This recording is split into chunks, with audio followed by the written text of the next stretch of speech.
Hermanos y hermanas, muy buenas noches. Y gracias una vez más por acompañarme en esta que es el tercer y último capítulo de la lección de la Biblia. Hoy nos vamos a adentrar en lo que es la Biblia.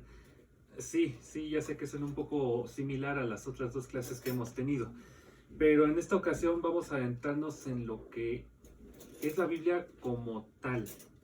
Vamos, ¿qué es lo que ya no es tanto lo que la compone, sino cuál es como su razón de ser? ¿Cómo es por ejemplo, vamos a ver qué nombre se les da u otros puntos que voy a tocar con ustedes en esta lección? Si te van a hacer 6 puntos en los cuales voy a tratar de ser un tanto breve, porque igual esta clase está bastante extensa.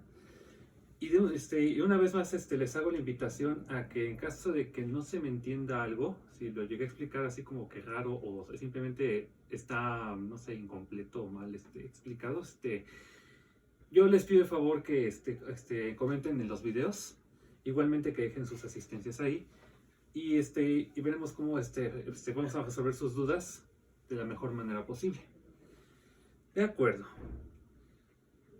Después de las anteriores dos lecciones y habiendo considerado los hechos que contribuyeron a la formación de la Biblia, que es un libro muy singular, como ya lo hemos visto, necesitamos estudiar ahora lo que es esta obra en sí misma. Y vamos, como les dije hace rato, a tocarlo en 6 puntos diferentes. El primero de estos es los nombres de la Biblia. Sí, o sea, a ver, ustedes me dirán, a ver, ¿cómo que los nombres de la Biblia? ¿Qué no se llama Biblia? Sí, técnicamente sí. Y sin embargo, dentro de las escrituras se le conoce por muchos otros nombres. El objeto de nuestro estudio ahorita ha pasado por muchos otros nombres, los cuales hay dentro del propio texto. Al principio se llamó el libro de la ley de Jehová, la ley de Moisés o simplemente la ley, para los cuates. Todos estos nombres se aplican originalmente a los primeros 5 libros de la Biblia, pero en los tiempos de Jesús y los apóstoles, el nombre la ley se hizo extensivo también al conjunto de libros que constituían la Biblia en aquel entonces. Por ejemplo, vamos a Juan 10:34, donde dice: Jesús les respondió, ¿no está escrito en vuestra ley? Y yo dije, ¿dioses sois? Aquí vemos que Jesús dice vuestra ley.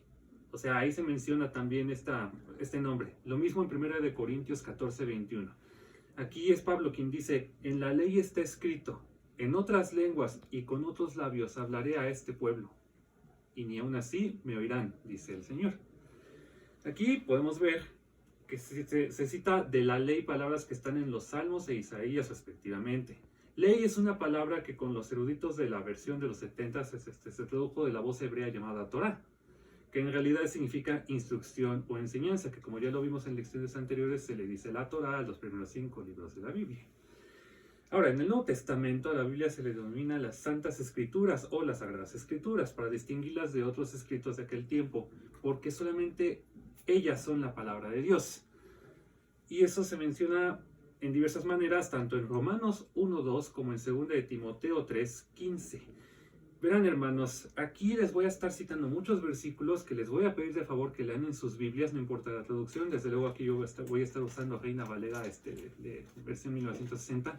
Y sin embargo, por cuestiones de tiempo y para practicidad de la lección, les voy a pedir que versículo que cite y que no les mencione en estos mismos videos, sí les voy a pedir que los lean después para que vean que pues no les invento y no les cuento. Que efectivamente, así como se dice, ahí también está escrito en la palabra. Y sin embargo, tenemos también la bendición de contar con esta tecnología, porque en el caso de que no se pueda entender alguna cita que yo haya mencionado, ustedes pues simplemente pueden arrastrar el cursor del videito con su mouse, pueden retrocederlo y escucharlo una y otra vez para mejor entendimiento. Y pues bueno, continuando con la lección, porque si me desvío bastante, aquí vamos a ver que en 2 Timoteo 3:16, que se les encargó que la lean, aquí se emplea el nombre la Escritura, pero el más usado por Jesús y los apóstoles fue las Escrituras, como se dice en Juan 5:19. Vamos a ver Juan 5:19. Dice: escudriñad las Escrituras, porque a vosotros os parece que en ellas tenéis la vida eterna, y ellas son las que dan testimonio de mí. Eso desde luego lo dijo nuestro Señor Jesucristo. Ahora, aplicados originalmente a los escritos del Antiguo Testamento, estos nombres fueron dados también a los del Nuevo Testamento. Así Pablo llama escritura al Evangelio de Lucas, del cual cita en 1 de Timoteo 5:18. Y es evidente que en 2 de Pedro 3, 15 y 16 su autor califica de escrituras las cartas de Pablo, pues las incluye con las otras escrituras. Vamos a echar un vistazo a 2 de Pedro 3, 15 y 16, como les mencioné hace poquito. Estas sí los voy a citar aquí porque sí es importante. Dice: y tened entendido que la paciencia de nuestro Señor es para salvación, como también nuestro amado hermano Pablo, según la sabiduría que le ha sido dada, os ha escrito, casi en todas sus epístolas, hablando en ellas de estas cosas, entre las cuales hay algunas difíciles de entender, las cuales los indoctos e inconstantes tuercen, como también las otras escrituras para su propia perdición. Rápidamente, permítanme citarles, les mencioné 2 de Timoteo 3:16, pero aquí creo que tuve un error en mi texto y puse 1 de Timoteo, así que no estoy seguro de cuál terminé citando. Igual voy a leer, les encargo que revisen si es 1 o 2 de Timoteo, ahora sí voy a ver si están poniéndome atención, ¿verdad? Bueno, les digo, les leo desde el versículo 14, de hecho. Dice: pero persiste tú en lo que has aprendido y te persuadiste, sabiendo de quién has aprendido, y que desde la niñez has sabido las sagradas escrituras, las cuales te pueden hacer sabio para la salvación por la fe que es en Cristo Jesús. Toda la escritura es inspirada por Dios y útil para enseñar, para redarguir, para corregir, para instruir en justicia. Un versículo extra dice: a fin de que el hombre de Dios sea perfecto, enteramente preparado para toda buena obra. Verán, a la Biblia también se le llama la palabra de Dios, o simplemente la palabra, porque ella es el mensaje de Dios para el hombre.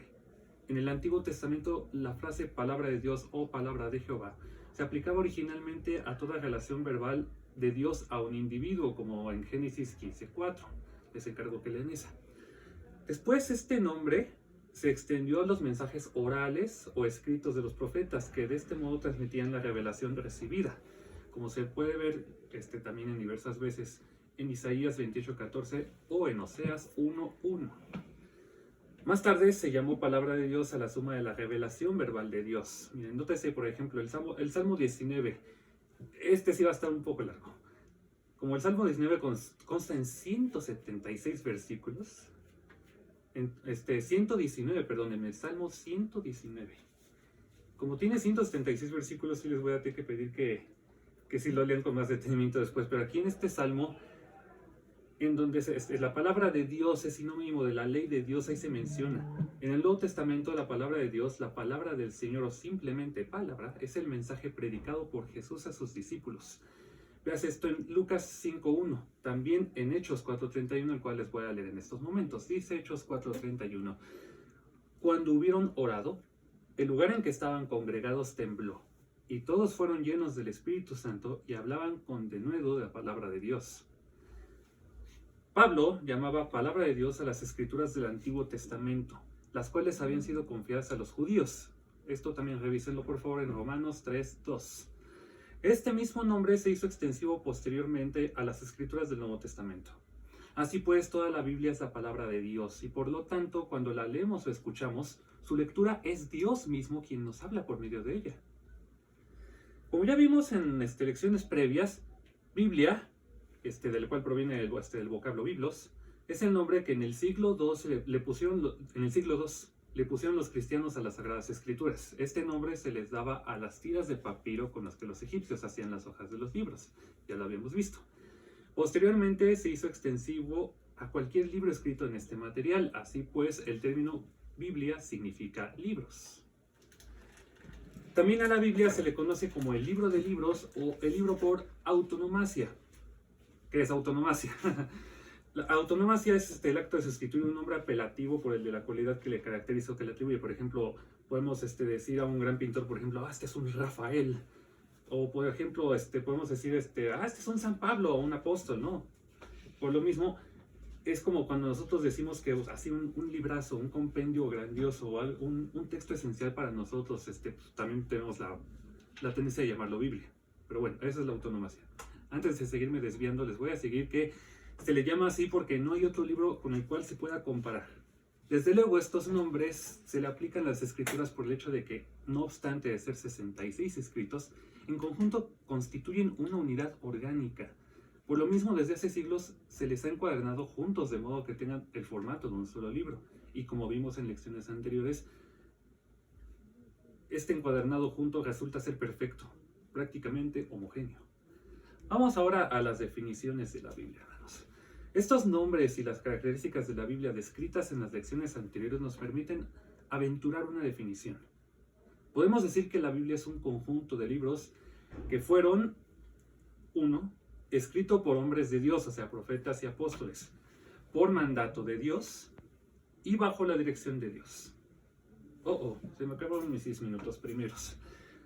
Enseguida les explico más a detalle esto en el siguiente video.